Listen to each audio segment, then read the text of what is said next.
The night of September 18th, 1944. The Wilhelmina Canal at Son, Netherlands. British Royal Engineers are working under the cover of darkness, hammering steel pins into interlocking panels, while German artillery thunders in the distance. Behind them, stretched along a single narrow highway through flooded Dutch countryside, sit the tanks, guns, and 15,000 men of the British 30th Corps, the spearhead of Operation Market Garden. Without a bridge across this canal, the entire Allied advance toward Arnhem stops here. The permanent bridge lies twisted and broken in the water below, demolished by German engineers just hours earlier. And somewhere up that single road, 2,000 British paratroopers are fighting for their lives at Arnhem Bridge, counting on this relief column to reach them.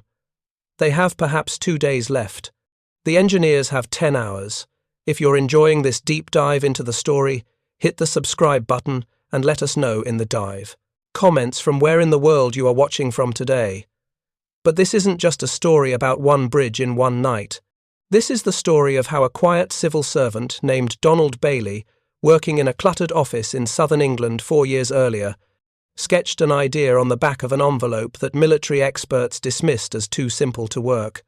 It's the story of how that crazy blueprint, a design so revolutionary that senior officers initially scoffed at it, would become what Field Marshal Montgomery called essential to winning the war.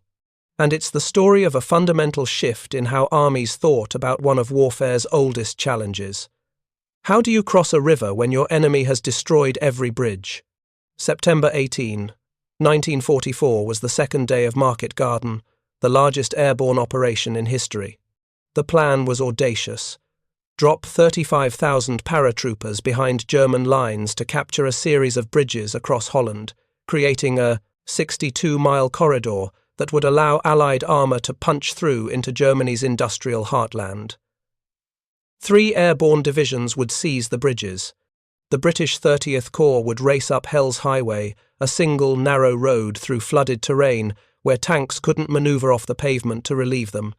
But plans rarely survive contact with the enemy. The American 101st Airborne had dropped near Eindhoven with orders to capture 5 bridges. They'd taken 4. The 5th, at Son, was the crucial crossing over the Wilhelmina Canal. At 4:15 in the afternoon of the 17th, as American paratroopers approached the bridge, German engineers detonated their demolition charges. The center span lifted into the air in a cloud of smoke and twisted metal, then crashed into the canal. The highway to Arnhem was cut. When the lead tanks of the Guards Armoured Division arrived at 9 that evening, they found not a bridge but a gap, a 33-metre gap over dark water. Behind them stretched the entire 30th Corps, tanks, artillery, supply trucks, thousands of infantry.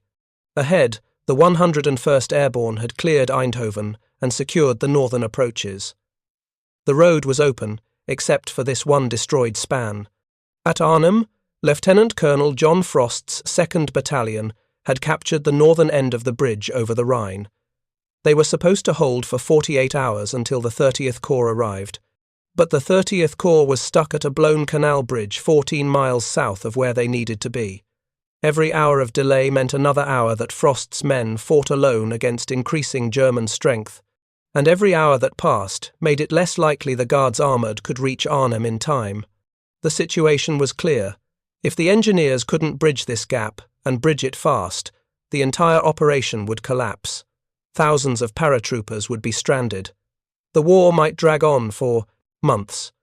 At 9 o'clock, British Royal Engineers arrived at the site and immediately began unloading their trucks.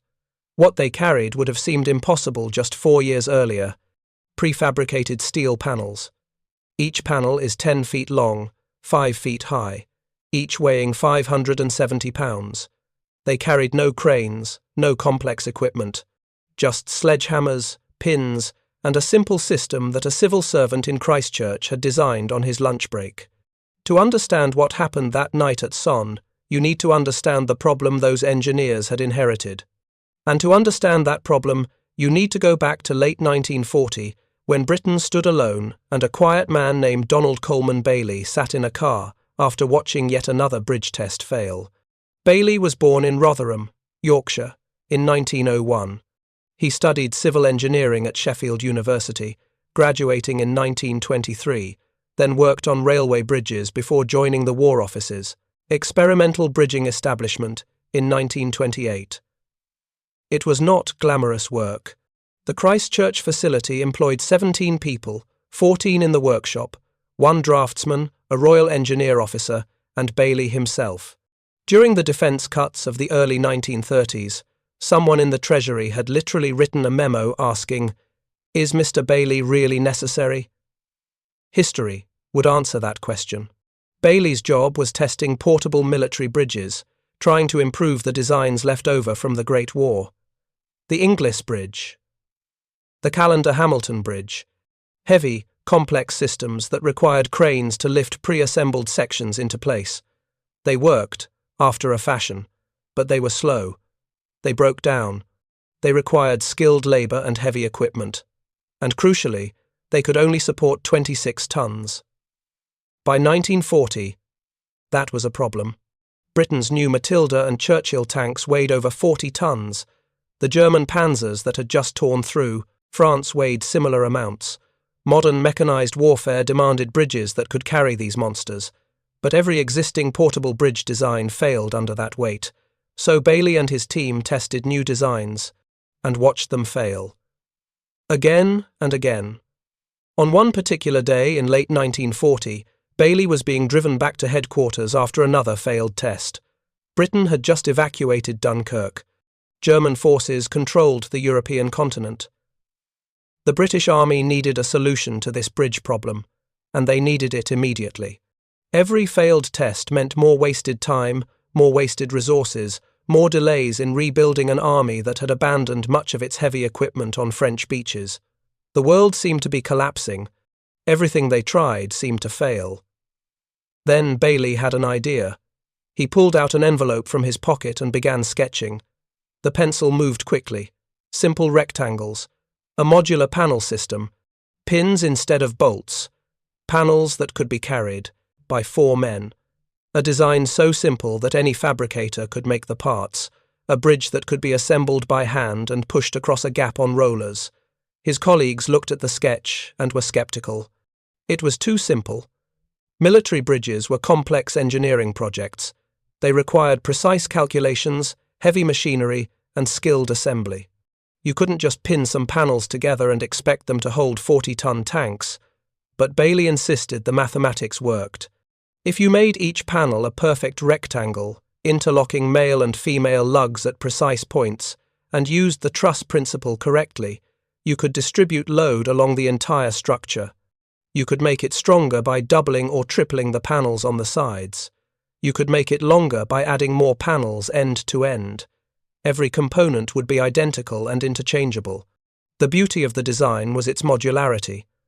Unlike previous bridges where each span was a separate engineered piece, the Bailey system used identical parts that could be combined in infinite configurations. Need to cross 30 feet? Use 3 panels. Need to cross 300 feet? Use 30 panels and add support pontoons.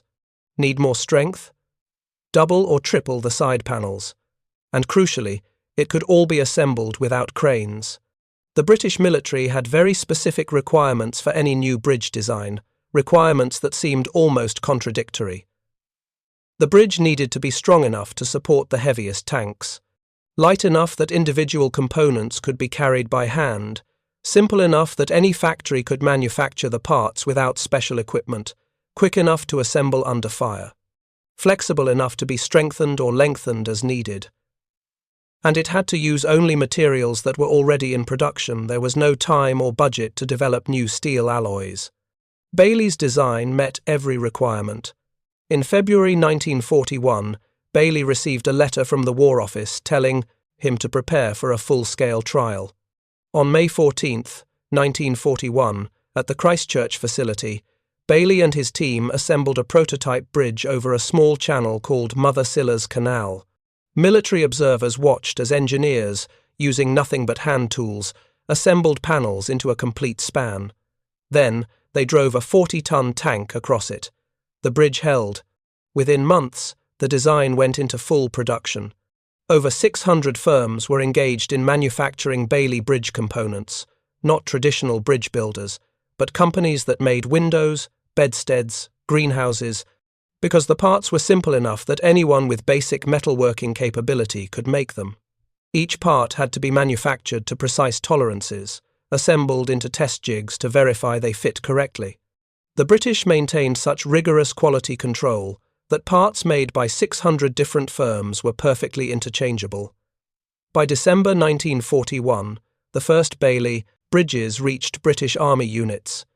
By late 1942, they saw their first combat use in North Africa.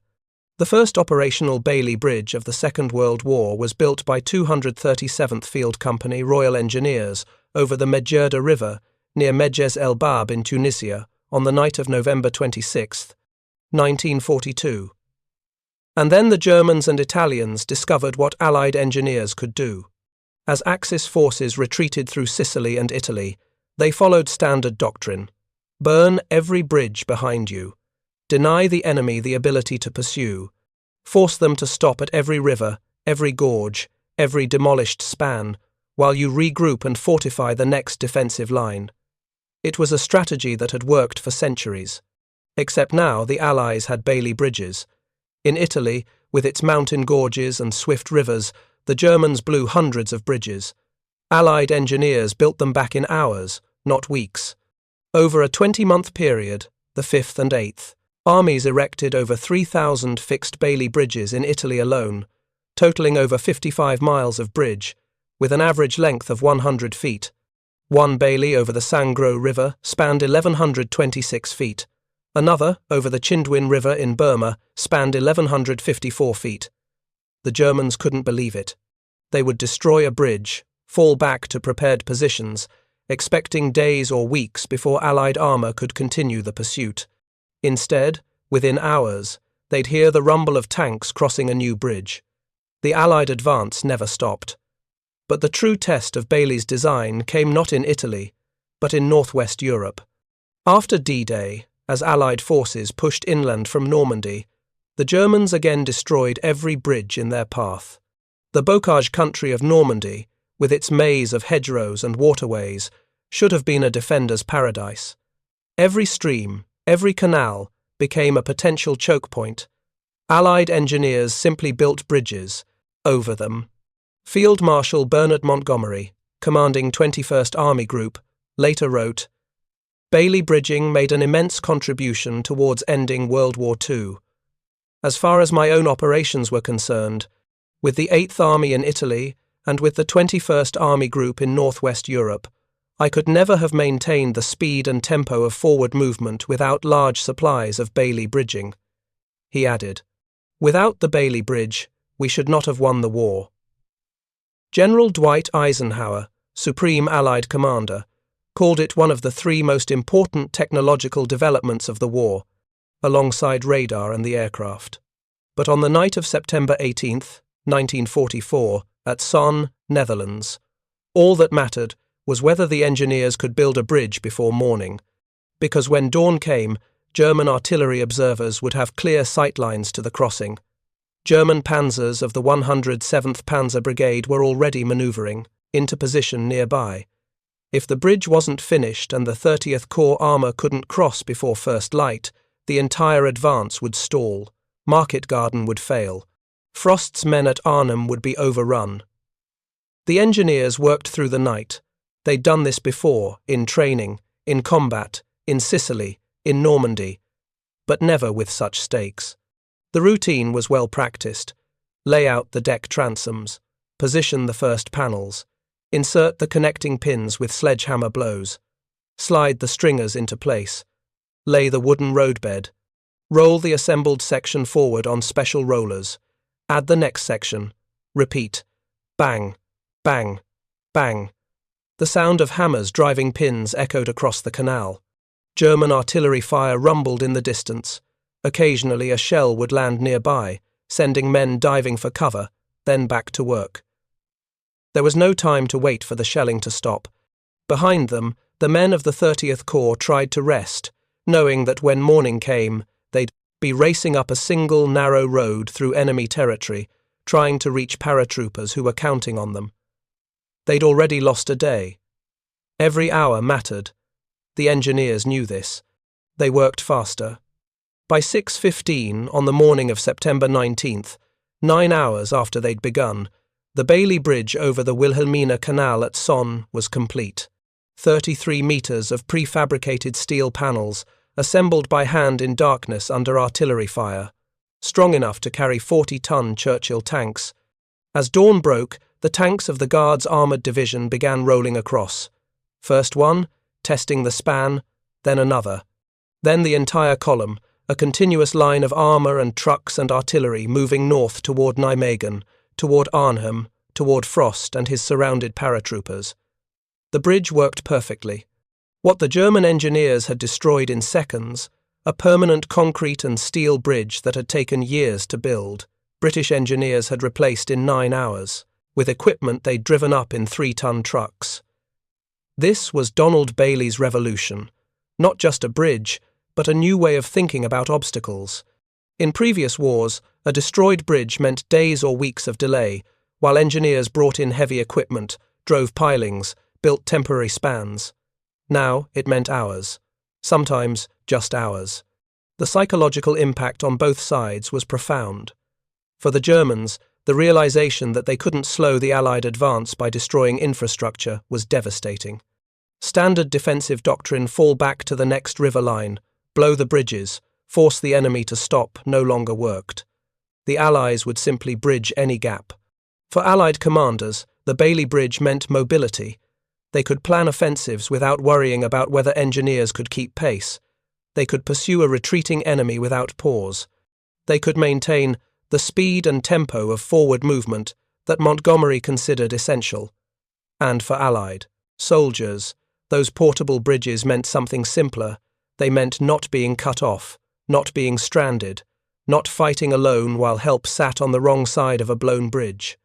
At Arnhem, of course, Market Garden would ultimately fail.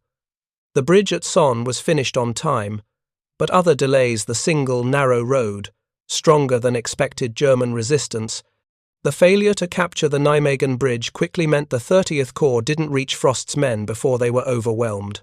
Of the 10,000 British and Polish troops who landed at Arnhem, only 2,000 made it back across the Rhine.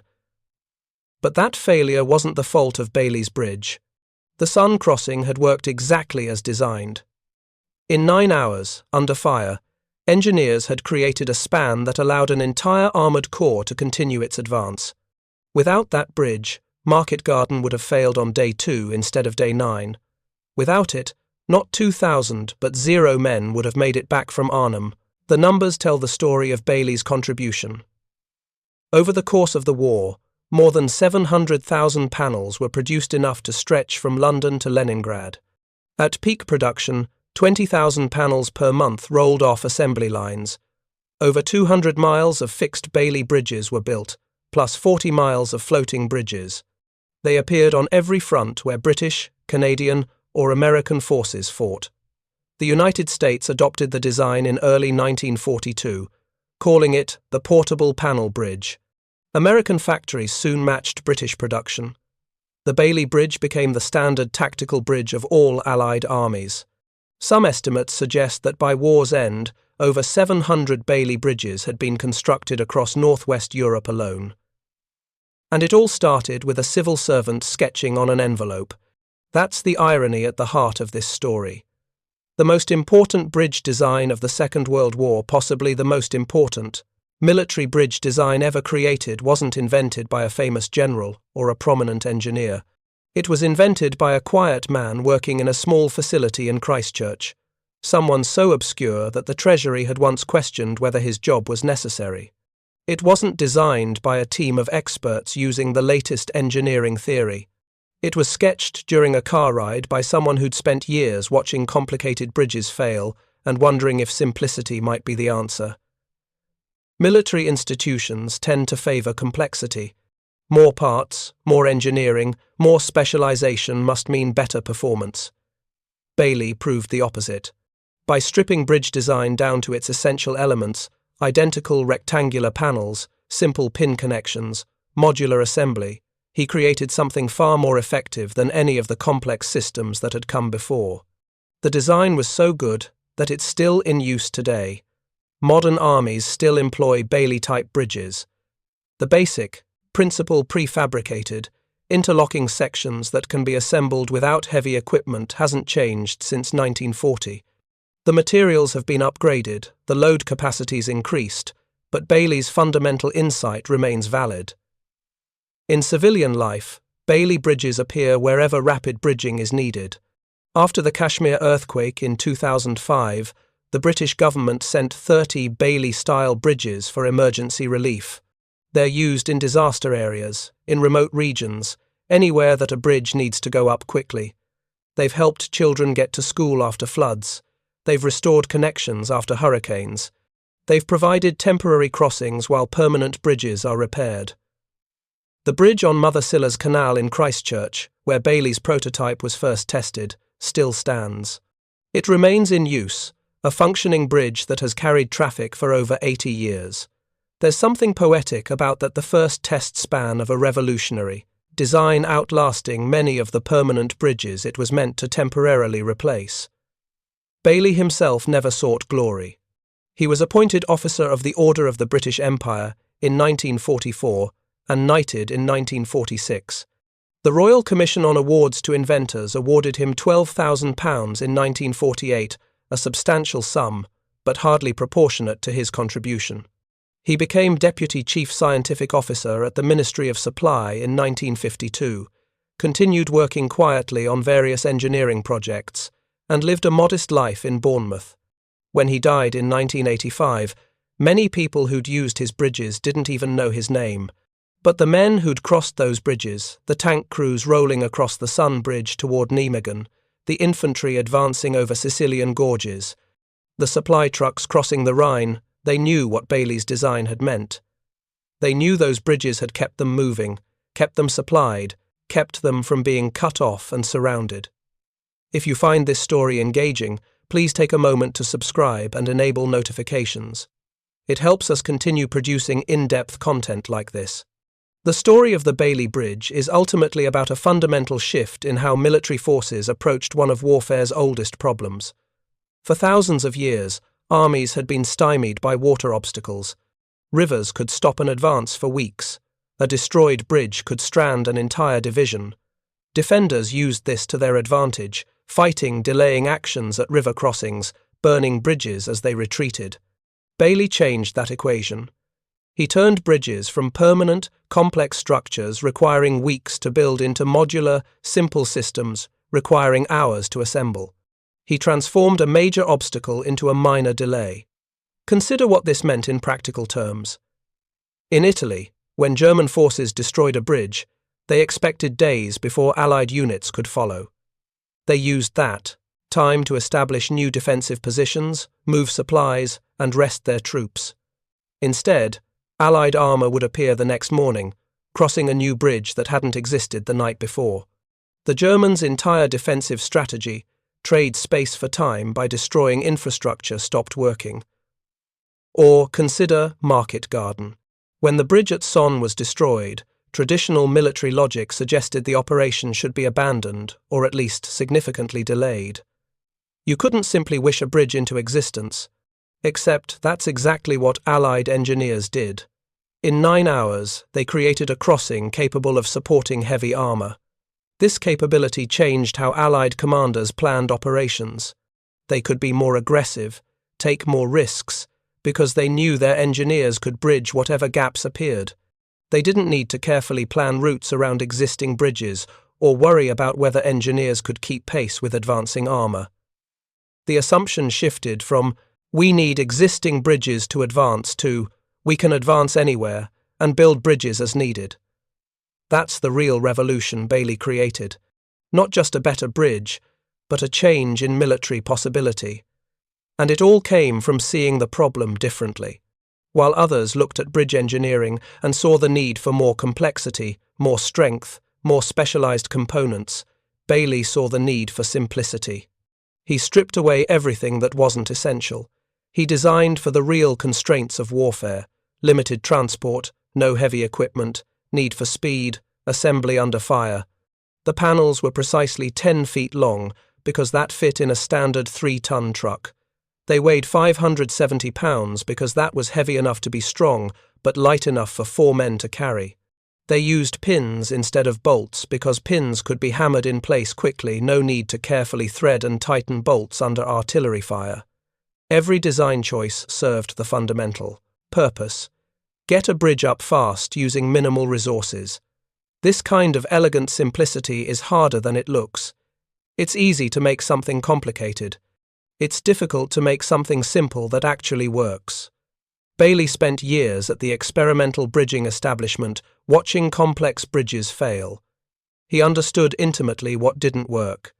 That knowledge let him strip away the unnecessary. There's also something profound in the fact that Bailey's breakthrough came not in a moment of triumph, but after a failure. He was returning from yet another failed test. The project was going badly. The world's situation was desperate. Everything seemed to be going wrong. And in that moment of frustration, sitting in a car, he had the clarity to see the problem differently. Perhaps that's when breakthroughs happen. Not when everything is going well and you're following established procedures, but when you're forced to step back and question assumptions. Bailey wasn't trying to improve existing bridge designs. He was trying to solve a problem that existing designs couldn't solve. That freedom or necessity to start fresh led him to a revolutionary solution. The military establishment didn't immediately embrace his idea. Senior officers were skeptical. Engineers who'd spent careers working with traditional bridge designs questioned whether this overly simple system could possibly work. It seemed too good to be true. Military bridges required cranes, specialized tools, and skilled assembly crews. Bailey was proposing a system that needed none of those things. But the urgency of war forced them to give it a chance. When the prototype worked, when those first Bailey bridges performed better than any previous design, skepticism turned to enthusiasm. By 1942, Bailey bridges were standard equipment. By 1944, they were everywhere Allied forces fought. The speed of that transition from sketch on an envelope in late 1940 to standard equipment by 1942 shows how desperate the need was. Modern military procurement typically takes years or decades to field new equipment. Bailey's bridge went from concept to combat use in under 2 years. That only happens when you have a solution to a critical problem that nothing else can solve. And the problem was critical. Without adequate bridging, the entire Allied strategy in Europe would have stalled. Mechanized warfare depended on mobility. Tanks, trucks, and artillery needed to keep moving. Every river, every demolished bridge created a potential choke point. Before Bailey, those choke points could stop an advance for days. After Bailey, there were minor delays. Field Marshal Montgomery's statement that, without the Bailey Bridge, we should not have won the war, might sound like hyperbole. But consider the alternative. Without rapid bridging capability, what happens after D-Day? German defenders destroy bridges as they retreat. Allied forces reach the Seine, the Meuse, the Rhine, and stop. Engineers spend days or weeks building temporary bridges. German forces use that time to establish defensive lines. The advance bogs down into the kind of static warfare that characterized World War I. Instead, Allied forces kept moving. When they reached a destroyed bridge, engineers bridged it within hours. The pursuit continued. The German army couldn't establish stable defensive lines because Allied forces never gave them time. That continuous pressure made possible by rapid bridging prevented the Germans from organizing effective defense. So yes, the Bailey Bridge helped win the war. Not through any single dramatic action, but through the cumulative effect of keeping Allied forces mobile. Every hour saved at a river crossing was an hour that German forces couldn't use to prepare defenses. Every rapid bridge reduced the advantage defenders gained from destroying infrastructure. Bailey's contribution was strategic, not just tactical, and consider who benefited from those bridges, not just the generals planning operations or the commanders moving divisions, but the individual soldiers, the tank crew that didn't have to wait days exposed on a riverbank, the infantrymen whose supply trucks kept pace with the advance, the wounded man who could be evacuated quickly because the bridge was already in place. Those men probably never knew Donald Bailey's name. They just knew that when they reached a blown bridge, engineers showed up with panels and hammers, and within hours there was a crossing. It seemed almost magical where there had been only water and twisted steel. Suddenly there was a bridge strong enough for tanks. That's perhaps the highest compliment to Bailey's design. It worked so well, so reliably, that it seemed ordinary. Soldiers took it for granted that engineers could bridge any gap. The fact that such capability hadn't existed before 1940, that it represented a revolutionary change in military engineering that got forgotten in the routine efficiency of actually building the bridges. At Son, on the night of September 18, 1944, those Royal Engineers probably weren't thinking about revolutionary design principles or strategic mobility. They were thinking about getting panels aligned, pins hammered in, sections rolled forward. They were thinking about the tanks waiting behind them and the paratroopers fighting ahead of them. They were thinking about finishing before dawn brought German artillery observers.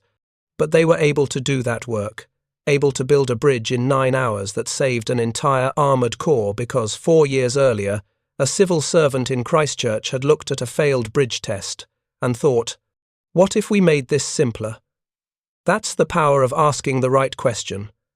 Military organisations tend to ask, how do we make this bigger, stronger, more capable? Bailey asked, how do we make this simpler, lighter, faster? Questions have their place. But in the context of warfare, where speed matters and resources are constrained, simplicity won. The Bailey Bridge proved that elegance beats complexity, that modular beats custom, that a system designed for the worst conditions assembly under fire with minimal equipment will outperform a system designed for ideal conditions. These were lessons that went beyond bridge building. Modern military equipment design still struggles with these tensions. The temptation is always toward more capability, more features, more sophistication. Sometimes that's necessary. But Bailey's example shows the value of restraint, of designing for actual constraints rather than ideal conditions, of valuing speed and simplicity over maximizing capability.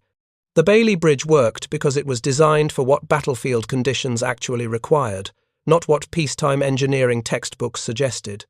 It was designed for tired men working in darkness under artillery fire, not for skilled crews with unlimited time and perfect lighting. That realism made it effective. It's a lesson worth remembering. Sometimes the best solution isn't the most advanced. Sometimes it's the simplest one that actually works when everything else is going wrong.